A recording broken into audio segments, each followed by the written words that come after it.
네, 우선 데이터 프레임을 먼저 가져오도록 할게요. C번 패키지에 있는 아이리스 데이터셋, 그래서 변수 이름을 아이리스라고 하도록 하겠습니다. 저희가 C번 SNS라고 하는 이름으로 임포트를 했죠. 여기 보시면 로드 데이터셋이 있고요. 아이리스라고 하시면 데이터셋을 가지고 오실 수 있으세요. 자, 아이리스 한번 출력 한번 해볼까요? 출력해 보시면 모양이 데이터 프레임이죠.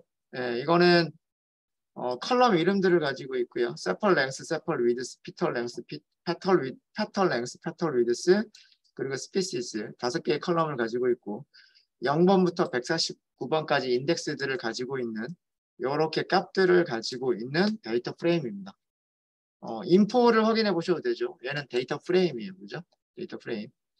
자, 이 데이터 프레임에서 우리는 어떻게 하기로 했냐? 첫 번째 무엇을 하기로 했냐면 얘를 제거를 하자라고 했어요. 왜 그러냐면 여기 있는 숫자들만 가지고서 표준화나 정규화라고 하는 것은 숫자 타입의 변수들만 가지고서 진행을 해야 되는 것이기 때문에 이렇게 말씀을 드렸습니다. 그죠? 자, 그래서 아이리스는 데이터 프레임이다. 데이터 프레임이다. 그래서 그 데이터 프레임에서 스피시스를 삭제하자. 삭제하실 때에는 아이리스 드랍을 사용하시고요. 레이블 엑시스 이거 헷갈리니까 레이블 엑시스 이거 헷갈리기 때문에 인덱스로 지울 거냐 컬럼으로 지울 거냐 이렇게 해서 컬럼 이름을 직접 써주시는 게 편해요. 그래서 스피시즈 이렇게 되어 있죠.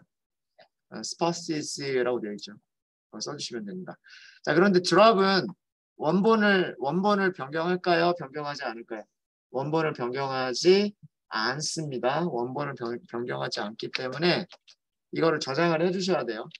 저는 이거를 features라고 할 거예요. features. 그러니까 특성들만 가지고 있는 대야 그런 뜻이에요. 뭐 변수 이름은 뭐라고 하든 상관이 없죠. 변수 이름은 뭐라고 하든 상관이 없어요. 아니면 이게 너무 어려우면 그냥 뭐 x 이렇게 하셔도 돼요. 숫자들만 가지고 있는 대야. 뭐 이런 식으로 x라고 할까요? 그냥 간단하게. 자, 이렇게 해서 결과를 한번 보시면은요. 드랍을 하더라도 드랍한 결과는 데이터 프레임일 거 아니에요. 그러니까 헤드 딱 보시면 딱 이렇게 나와요. 그죠? 이제 x라고 하는 거는 이제 이 x라고 하는 변수는요. x라고 하는 변수는 데이터들을 가지고 있는데 데이터들에는 인덱스가 있고요. 컬럼 이름들이 있어요. 제가 그리고 이 안쪽에 있는 실제 데이터들은 뭐라고 부르냐면 values라고 부릅니다. 그거 정리해드리면 데이터 프레임은 무엇을 가지고 있다? 인덱스라고 하는 걸 가지고 있다. 인덱스가 뭐예요? 0번부터 150까지 일씩 증가하는 레인지. 이게 행에 붙어있는 번호죠. 이게 행의 레이블이에요. row 레이블. 그 다음에 x 점 어떤 특성이 있어요? columns라고 하는 게 있어요. 이게 뭐예요? 이게 컬럼에 붙어있는 레이블인 거죠. 인덱스라고 되어 있죠. row 인덱스, 컬럼 인덱스예요. 인덱스. 세펄 랭스, 세펄 위드스, 페털 랭스, 페털 위드스. 이렇게 4개. 이거 말고 뭐가 있다 그랬죠? value z가 있어요. value z. 이 values가 뭐예요? 이게 2차원돼요. 그 안에 들어가 있는 값들만으로 이루어진 array라고 되어 있죠. array. 이거 numpy의 ND array예요. numpy의 ND array인데 하나 1차원 배열을 몇 개를 가지고 있는 150개를 가지고 있는 배열이란 말이에요. 이해되시죠? 네.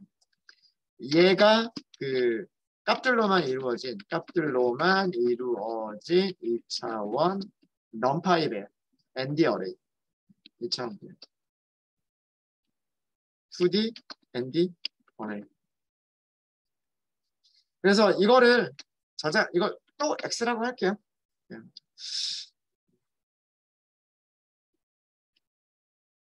그래서 이렇게 저장해버리고요. 출력하는 거는 빼겠습니다. 출력하는 건 빼고 X점 세이브로 살펴보세요. 150개, 4개. 150개, 4개. 행의 개수가 150개란 얘기고요. 컬럼의 개수가 4개란 얘기예요. 처음에 X라고 하는 게 조금 이상하군요. 이거는 그러면 변수 이름을 다른 걸로 해주는 게 좋았을 텐데. 네, 항상 이렇게 코드를 만들고 나서 변수 이름 잘못 만들었네라는 후회가 돼요.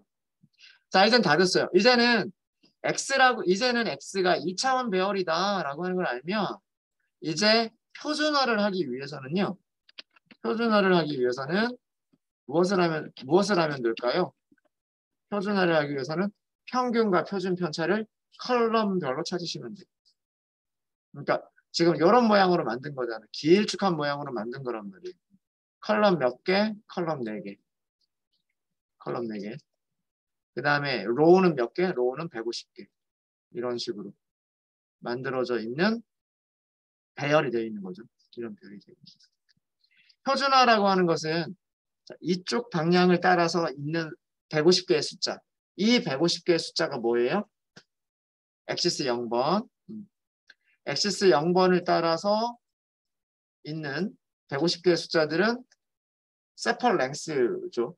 그 다음에 두 번째에 있는 게 세펄 위드스죠.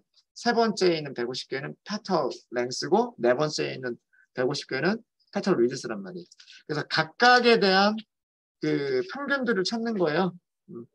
평균, 뮤라고 하도록 하겠습니다. 뮤. 넘파이점 평균이라고 하는 함수를 이용하시면 되고 x, 그 다음에 엑시스를 0번이라고 지정을 해주셔야 돼요. 그래야 이렇게 지금 그려진 방향대로 이쪽 방향으로 150개의 숫자들을 이쪽 방향 150개의 숫자들을 찾겠죠. 거기에서 평균을 계산할 거란 말이에요. 그리고 디멘전을 유지를 해요. 2차원이면 2차원. 그래서 디멘전을 유지를 해요. 그러면 어떻게 되냐면 이쪽 방향에서 계산된 평균 하나가 나오겠죠. 그 다음에 이렇게 계산한 또 하나의 평균이 나오겠죠. 이렇게 계산한 또 하나의 평균이 나올 거고 이렇게 계산한 또 하나의 평균값이 나올 거란 말이에요. 평균값 몇 개가 나올까요? 평균값 4개가 나와야 돼요. 일단 여기까지 해서 출력만 해볼까요? 프린트 뮤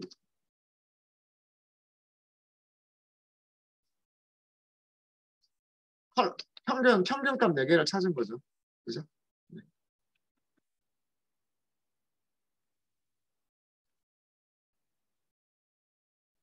첫 번째 숫자가 세펄 랭스의 평균, 그 다음에 세펄 위드스 평균, 페털 랭스 평균, 페털 위드스 평균.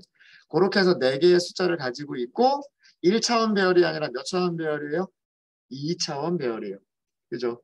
모양 유지, 차원을 유지를 한 거예요. x가 2차원이니까 그 평균을 계산한 것도 그 2차원이라고 하는 모양을 그대로 유지를 한 거예요. 그러면 이제 계산하기가 쉬워지는 거죠. 요렇게 있으면 얘네들을 복사, 복사, 복사 이런 식으로 브로드캐스트를 하게 되면 같이 이렇게 계산을 할 수가 있을 테니까. 그죠? 자, 이게 평균을 찾은 거고 그 다음에 표준편차. 표준편차는 시그마라고 하도록 하겠습니다. STD 찾으시면 되는 거죠. X. 그 다음에 엑시스는 0번. 똑같이 keep dimension true. 이게 뭐냐 하면 각 변수들의 표준 편차를 계산을 한 거예요. 자, 이것도 숫자 몇 개가 나와야 되냐면 숫자 4개가 나와야 돼요. 숫자 4개가. 엑시스 0번을 따라서 계산되어진 150개의 표준 편차. 그 다음에 두 번째 변수에 대해서 쭉 150개에 대해서 계산되어진 표준 편차. 세 번째 변수에 대해서 쭉 150개에 대해서 계산되어진 표준 편차. 마지막 네 번째 변수에 대해서 150개 값에 대한 표준 편차. 그게 0.8, 0.4, 1.7, 0.7인 거예요. 그렇죠? 그죠? 되셨죠? 자, 이제 평균과 표준 편차를 찾았으니까 우리가 하고 싶은 거는 뭐냐면 표준화, 스케일드라고 할게요. 공식 그대로 놓으시면 돼요. 2차원 배열에서 뭘 빼주고 평균을 빼주고 그걸 뭘로 나눠주겠다? 시그마로 나눠주겠다. 예. 출력하면 출력 내용이 너무 많습니다. 그냥 일단 출력을 해보면 출력 내용이 너무 많아요. 행이 몇 개가 나와야 되니까. 행이 150개가 나와야 되니까. 그죠?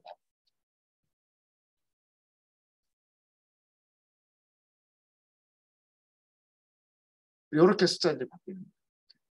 근데 이 숫자들을 보면 이쪽 방향으로 평균 계산해 보면 다 1이에요. 이쪽 방향으로 평균 계산해 보면 다 1이에요. 그 다음에 이쪽 방향으로 죄송합니다. 평균은 다 0이에요. 평균은 다 0이고 표준 편차를 계산해 보면 전부 다 1이 돼요. 무슨 얘기인지 아시겠죠? 그래서 요거를 뭐 직접 출력하는 건 하지 말고요. 몇 개만 출력을 해볼까요? 전부 출력하지 말고 몇 개만 출력을 해보도록 하겠습니다. 슬라이싱 하시면 돼요. 로우를 앞에서 5개, 컬럼은 전체다. 그럼 5개만 출력을 한 거죠. 네. 컬럼은 세펄 랭스 위드스, 패턴 랭스 위드스 이렇게 컬럼은 4개가 있고 로우를 앞에서 4개만 5개만 자른 거예요. 0, 1, 2, 3, 4 하고서 앞에서 로우 5개 자른 거죠. 숫자들이 이렇게 바뀌었구나 라고 하는 걸 보실 수가 있어요. 표준화가 정말로 제대로 잘 됐는지 안 됐는지를 확인하시려면 요 바뀐 배열의 평균과 표준 편차를 확인해 보시면 돼요. 바뀐 배열의 평균을 계산해 보면 numPy.min 하고서 x scaled 여기서도 엑시스 줘야죠. 엑시스를 0이라고 주셔야 돼요. 4개의 값이 나오겠죠. 그렇죠. 인덱스 방향, 인덱스 방향에 있는 숫자들, 인덱스 방향에 있는 숫자들을 다 더해서 여기 150개 숫자의 평균, 여기 150개 숫자의 평균. 그러니까 몇 개가 나오냐면 숫자 4개가 나와야 되는데 숫자 4개가 전부 다 0이에요. 0이 아니라고 생각되시나요? 이거 0이죠. 2의 마이너스 16 이거 무슨 뜻이라고 그랬어요? 곱하기 10의 마이너스 16승이라고 말씀드렸어요. 그죠? 그러니까 이거 무슨 뜻이냐면 마이너스 4.7 곱하기 10의 마이너스 16승 0점 하고서 0이 16개 나온 다음에 4,7 이렇게 있는 거예요. 무슨 말인지 아시겠죠? 그러니까 이거는 거의 0에 가까운 값이잖아요. 그러니까 오차 때문에 이런 것들이 생기는 거고 10의 마이너스 16승이면 이거는 그 0이다 라고 생각하시면 돼요. 0. 그 다음에 표준 편차 볼까요? numPy 표준 편차 이렇게 하시고 x scaled 이것도 마찬가지로 엑시스를 0이라고 주시면 1, 1, 1, 1 이렇게 1이 4개가 나와요. 세펄 랭스 150개 데이터에 대해서 표준 편차가 1이 됐고 세펄 위드스 150개 데이터에 대해서 1이 됐단 말이에요. 그래서 이런 식으로 전부 다 1, 1 이렇게 됐습니다. 자, 이 표준화가 되게 중요한 이유가 뭐냐면 이건 되게 중요한 개념이에요. 자동으로 해주는 함수가 있기 때문에 우리가 한 방법은 기억 못하셔도 괜찮아요. 함수가 있기 때문에 나중에 그 함수를 사용하는 방법만 잘 아시면 되는데 이게 되게 중요한 이유는 뭐냐면 머신러닝을 하다 보면 그 거리 기반의 알고리즘들이 있어요. 거리를 계산해서 거리가 가까운 녀석들을 가지고서 어떤 분류를 하거나 숫자를 예측해주는 그런 알고리즘들이 있어요. 그런 게 한두 개가 아니고 여러 개가 있는데 자, 만약 거리 계산 공식을 생각을 해보면 우리가 생각하는 거리 계산 공식은 이거잖아요. x1 빼기 x2의 제곱 더하기 y1 빼기 y2의 제곱. 이건 2차원상에서의 거리 계산 공식이란 말이에요. 그렇죠? 두 개의 변수, 즉 x축에 있는 변수와 y축에 있는 변수의 스케일이 서로 다르면 자, 예를 들어서 x는 단위가 뭐 센티미터라고 할게요. 그래서 변할 수 있는 게 뭐 0에서부터 100까지 변할 수 있다고 생각을 할게요. 자, 그런데 뭐 y는 뭐 킬로그램이라고 할게요. 꽃의 무게가 나가봐야 몇 그램이나 나가겠어요. 그죠? 그러면 단위가 뭐 0.0에서 0.1 정도도 안 될 거란 말이에요. 100g도 안 되겠죠. 자, 그럼 거리 계산할 때 누가 영향을 엄청나게 많이 미칠까요? 얘는 계산해봐야 거리에서 거의 미미한 영향을 미치게 되고 얘가 굉장히 많은 영향을 미치게 된단 말이에요. 그러니까 데이터 프레임에는 굉장히 많은 변수들이 있는데 어떤 변수들은 숫자가 굉장히 큰 변수들이 있고 어떤 변수들은 숫자가 굉장히 작은 변수들이 있단 말이에요. 근데 그거를 거리 계산하는 공식을 이용하는 그런 머신러닝 알고리즘에 넣어버리면 어떤 일이 벌어지는 거냐면 숫자들이 작은 변수들은 그냥 무시하고 머신러닝 알고리즘에 거의 사용이 안 되는 게 돼버리는 거고 숫자가 큰 녀석들만 머신러닝 알고리즘에 사용되는 그런 효과가 생기게 돼요. 나중에 한 번 더 설명을 드릴게요. 그래서 표준화나 정교화 같은 그런 역할, 이런 스케일링 변환 작업을 하는 거예요. 스케일링 변환 작업을 하게 되면 모든 컬럼에 있는 값들이 다 비슷비슷한 단위로 변하게 되는 거죠. 네. 첫 번째 컬럼에 있는 값도 뭐 기껏 해봐야 뭐 마이너스 2에서 플러스 2 사이에 변하는 거고 두 번째 컬럼에 있는 값들도 뭐 기껏해야 마이너스 2에서 2 이런 정도 사이에서 변하는 값들이 되는 거랍니다. 그러면 4개의 변수가 동일하게 거리 계산에서 동일한 영향을 미치게 됩니다. 그래야 머신러닝, 예측할 때의 성능이 되게 좋아지게 됩니다. 그래서 이게 되게 중요한 개념이에요. 뭐 민맥스 스케일링이나 혹은 표준화와 같은 이런 개념들이 그때서 중요해집니다. 그래서 이렇게 숫자들이 전부 다 비슷비슷한 숫자들로 바뀌었다. 비슷비슷한 숫자들로 바뀌었다. 이게 중요한 거예요. 이게. 자, 여기까지. 그래서 요 공식이 변수들의 평균, 변수들의 표준 편차, 그 다음에 이게 뭘 한 거냐면 각 변수들끼리 표준화를 진행을 한 거죠. 세펄 랭스라고 하는 변수들끼리 표준화를 진행을 한 거고 세펄 위드스끼리 표준화를 진행을 한 거예요. 근데 공식이 되게 쉽단 말이에요. 공식대로만 넣어버리는 거예요. 이 x가 1차원 배열이든 2차원 배열이든 그죠? 1차원 배열에서도 똑같은 공식 사용했고 2차원 배열에서도 똑같은 공식 사용했단 말이에요. 이게 넘파이의 힘인 거예요. 우리가 뭐 1차원 배열이라고 수식을 다르게 만들어야 되고 2차원 배열이라고 수식을 다르게 만들어내야 될 필요가 없다라고 하는 거예요. 이게 브로드캐스트라고 하는 기능이 있기 때문에 이게 가능해지는 거거든요. 그 다음에 정규화를 하기 위해서는 즉 민맥스 스케일링을 하기 위해서는 최소값, 최대값을 다 찾아야 돼요. 최대값을 찾으실 때에도 맥스, x 넣으시면 되고 xs는 0, 여기서도 keep dimension true라고 하도록 하겠습니다. 이거는 각 변수들에서 최대값을 찾은 거예요. 숫자 몇 개 나와야 될까요? 숫자 4개 나와야 돼요. 그죠? 숫자 4개죠. 세펄 랭스의 최대값, 세펄 위드스의 최대값, 페털 랭스의 최대값, 페털 위드스의 최소값. 최대값. 요렇게 150개 숫자들 중에서 최대값이 7.9란 얘기고요. 요렇게 150개 숫자들 중에서 최대값이 4.4란 얘기예요. 무슨 얘기인지 아시겠죠? 네. 그 다음에 최소값 찾는 것도 마찬가지입니다. 최소값 찾는 것도 numpy.min 최소값이 이거죠. x 똑같이 xs는 0 그 다음에 keep dimension 얘가 각 변수들에서 최소값 4개를 찾는 거예요.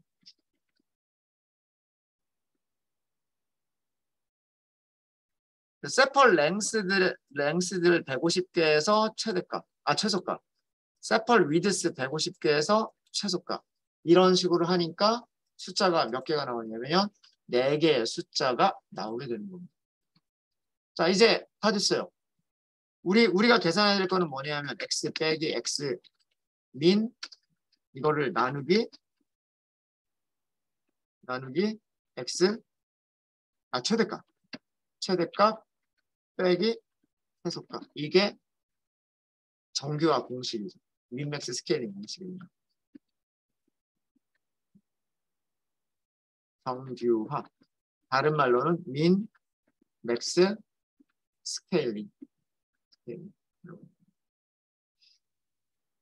자, 이것도 전부 출력하면 너무 많으니까 숫자만 좀 몇 개만 출력해서 숫자를 좀 비교를 해볼게요. 행은 5개만 선택하고 컬럼은 전체를 다 선택을 하도록 하겠습니다. 여기서는 이제 음수가 나오진 않아요. 얘는 음수가 나오진 않고 각각의 컬럼별로 0과 1 사이에 있는 숫자들만 있게 됩니다. 0보다 작은 숫자는 나올 수 없고요. 그리고 1보다 큰 숫자들도 나올 수는 없어요. 그래서 최대값과 최소값의 범위를 0과 1 사이로 만들어버리는 스케일 방식이 정규화, 민, 맥스 스케일링입니다. 민, 맥스 스케일링.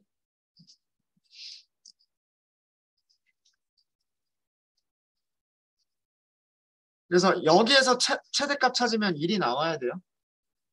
1이 있어야 돼요. 그리고 여기서 최소값 찾으면 0이 있어야 돼요. 마찬가지로 여기서도 최대값 찾으면 1이 있어야 되고요. 최소값 찾으면 0이 있어야 돼요. 볼까요?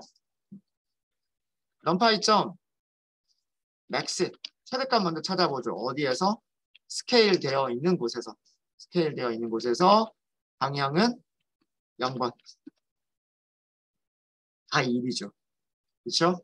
4개의 변수가 여기에서 최대값을 찾아도 1이고 여기서 최대값 찾아도 1이고 여기서 최대값 찾아도 1이고 여기서 최대값 찾아도 1이에요. 맥스 스케일링 된 거죠. 하나만 더 해볼까요? 하나만 더 하면 넘파이 점 최소값 x 스케일드 x 0번. 4개의 컬럼에서 전부 다 0이 나옵니다. 전부 다. 그래서 이 공식대로 하는 게 맞구나 라고 하는 것을 저희가 확인할 수 있었습니다. 네, 혹시 질문 있으십니까? 해보니까 그렇게 많이 어렵지 않으시죠? 그렇죠? 네. 공식은 꼭 기억 못하셔도 괜찮고요.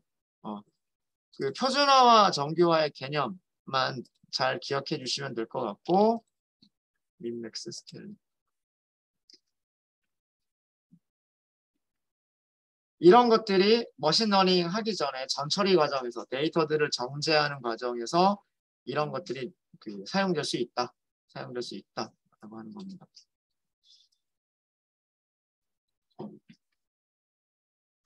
질문 없으신가요?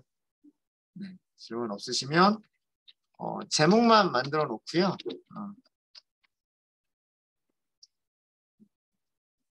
저희 잠깐 쉬는 시간 가졌다가 행렬들에서의 곱셈이라고 하는 그러니까 단순한 곱하기가 아니고요. 단순한 곱하기가 아니라 내적, 이너 프로덕트이라고 하는 곱셈 방식을 설명을 좀 드리도록 하겠습니다. 요거는 잠깐 쉬었다 하도록 할게요.